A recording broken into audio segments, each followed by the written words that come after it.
MG 1975 yılında kurulmuş bir aile şirketi. 1981 yılında kurumsal kimlik çalışması altında MG Elektromekanik Gereçler Endüstrisi olarak ilk kurumsal kimliğini kazanıyor. Ankara'nın hem enerji hem savunma sanayinde faaliyet gösteren sayılı firmalarından biri. 1981 yılından beri Aselsan'ın alt yüklenicisiyiz. İlk stratejik ortaklarından biriyiz. 2004 yılından beri de TUSAŞ'la çalışıyoruz. Birçok savunma sanayi firmasının, vakıf şirketlerinin tedarikçisiyiz. Havacılık ve savunma alanında büyümeye ve ilerlemeye gayret ediyoruz.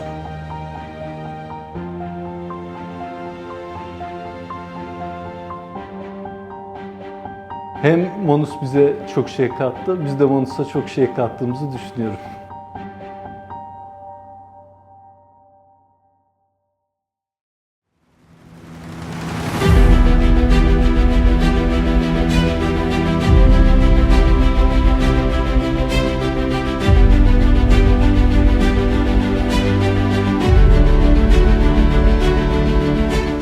Ben Münir Ertuğ, MG firmasının ikinci kuşak yöneticilerindenim. 2000 yılında burada işe başladım. Şirketteki birçok sistemin altyapısının kurulumunu, işleyişini ben oluşturdum. Adım Emre Uluhan, makine mühendisiyim. 2018 yılından bu yana MG Elektromekanik Gereçler şirketinde çalışıyorum. NC programlama bölümünde çalışıyorum. Şu anda da bölüm sorumlusuyum. Şu anda 41 tane işleme merkezimiz var. CNC makinamız var. Bunun yaklaşık 27 tanesi işleme merkezi, frezeleme merkezi. Geri kalanı da tornalama merkezi. Çoğunluğu 5 eksen olmak üzere 3 metreye kadar işleme kabiliyetimiz var. Alüminyumda ve titanyuma özelleşmiş makinalarımız var. Multitask machine diyebileceğimiz tornalama frezeleme merkezlerimiz var. 5 tane CMM'imiz var. 5 metreye kadar ölçme imkanımız var. Manus'la 2007 yılından bu yana birlikte çalışıyoruz. Manus'un ilk müşterilerindeniz. Hem post kısmında hem de simülasyon kısmında aktif bir şekilde hem postlarını hem simülasyonlarını kullanıyoruz. İlk olarak bir 5 eksen makinamıza olmayan bir özelliği kazandırmak üzere çalıştık.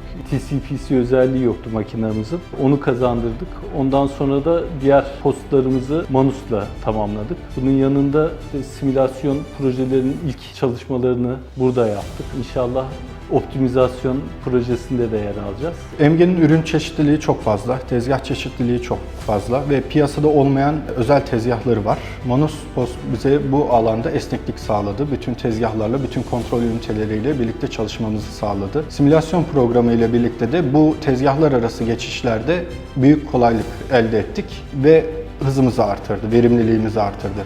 İmalatta süre iyileştirmesi çok önemli. Hem maliyetler hem kaynakların etkin kullanımı, verimlilik çok önemli. Onun için iyileştirme çalışmalarını da arkadaşlarımız yapıyor. Bununla ilgili de bir ekibimiz var zaten. Bir defa CNC tezgah işin içindeyse ve verimlilikten bahsedeceksek kesinlikle olmazsa olmaz simülasyon programı. Manus'un bize bu alanda çok fayda sağladı. Setup'larımızı hızlandırdı. Tezgahlarda oluşabilecek problemleri önceden görüp çözüm üretmemizi sağladı ve ilk fayı parçaları işlemimizi hızlandırdı. Manus Sim'i aktif olarak herhalde 5 yıldır kullanıyoruz. Şu anki politikamızla biz yaptığımız bütün projeleri simülasyondan geçiriyoruz.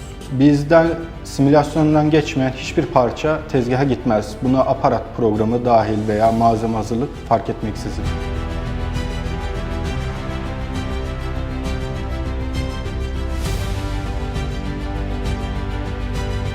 Yine aynı noktada verimlilikten bahsedecek olursak sadece CAM programıyla yaptığımız iyileştirmeler değil, parça işleme sürelerinde de hızlandırma yapmamız gerekiyor.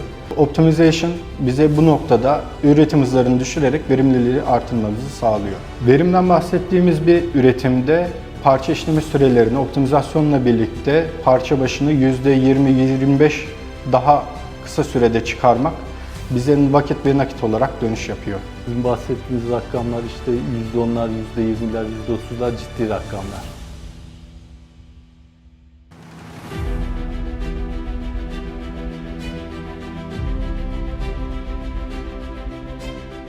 Manus bize destek noktasında çok büyük fayda sağlıyor. Çünkü burası 7/24 çalışan bir firma ve geceleri de fayı işleyebiliyoruz. Bunun için oluşan problemlerde çözüm bulabilmek adına son derece hızlı bir şekilde destek alıyoruz. Online destek sistemini aktif bir şekilde kullanıyoruz. Oradan hem takibi kolay oluyor hem de daha önceden yaptığımız değişiklikleri neden yaptığımızı görmemizi sağlıyor.